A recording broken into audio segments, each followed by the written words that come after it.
Achievement. Lots of international assessments, student assessment, prove that Asian kids, they achieve higher grade.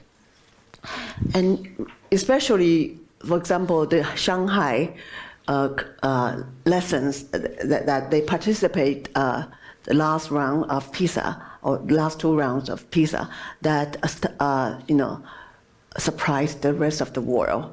So there must be something in common why these Asian students are doing so well academically. So even with the PISA, which focus more on problem solving, but the Asian kids used to be, called only good at remote root memory or something like memorization, but they are still doing quite well in PISA problem solving. So why? And then increasing attention and controversy,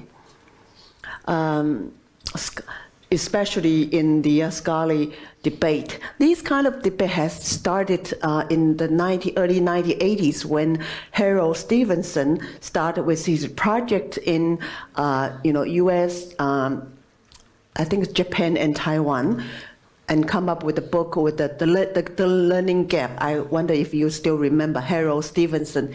And they tried to launch a series of education reform in the US, but they found out that most American parents won't buy it because it's too hard. Asian, especially Chinese parents, are doing so hard to help their kids succeed in the families, but American parents say, okay, innate ability is more important than efforts. So this kind of debate carry on up to today. Still, we have a discussion about these issues. And then mainstream media, whenever, of course, the media play a great role, especially the world-class ranking, world-class university ranking, that has a major impact on universities around the world. So and also PISA every year, especially like in Taiwan, and also in Singapore, it has a headline for kids how good we are in terms of PISA results. How can we build a theoretical framework for understanding Chinese education model? Here comes this one to shed light on literature review. Chinese education models can be understood in terms of their dynamism, bless you, hybridity, and I have a hard time with this one. Maybe you can help me out. Heterogeneity. Okay, let's say what this stands for. In Chinese, we say it's 多元， 经常变动的，它是这个一种混种，还有它是各种不同的形式的组合。It's a lot easier in Chinese, but in English, okay. Chinese education models are hybrids, influenced by other education models. For example, a period of time, Qing Dynasty, there was a time that they adopted from German model. And then they also adopted the French university model in China. We call 大学院. The university that would combine not only university itself, but also the higher education administration and also all levels of schools, something like that.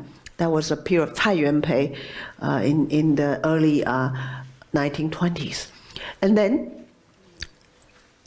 the Japanese model was also learned for those who study in Japan, and they brought back to their model. And then American model stepped in 1927, that we set up, the old Chinese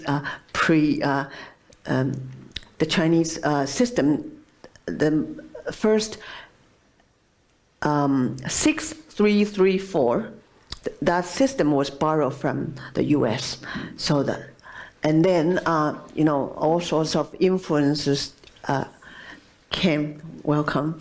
And then, so you can see it's a hybrid, and especially for lots of Chinese Huarren in overseas, for example, in New York, we have some schools, studies, empirical studies in the New York City with the Chinese learning, and even some people from New Zealand, Aussie, Kiwi, how they set up their afternoon or their Sunday school for Chinese immigrants, something like that. So it's a hybridity in nature of this in this regard. Heterogeneity, Chinese education model are heterogeneous, being manifested in many different ways, in different contexts. It's conditioned, it's conditional. Like by geographic region, whether it's in country, I don't want to say from 9 countries alone, because countries and states and even regions as well, urban or rural. So they have different aspect and phases.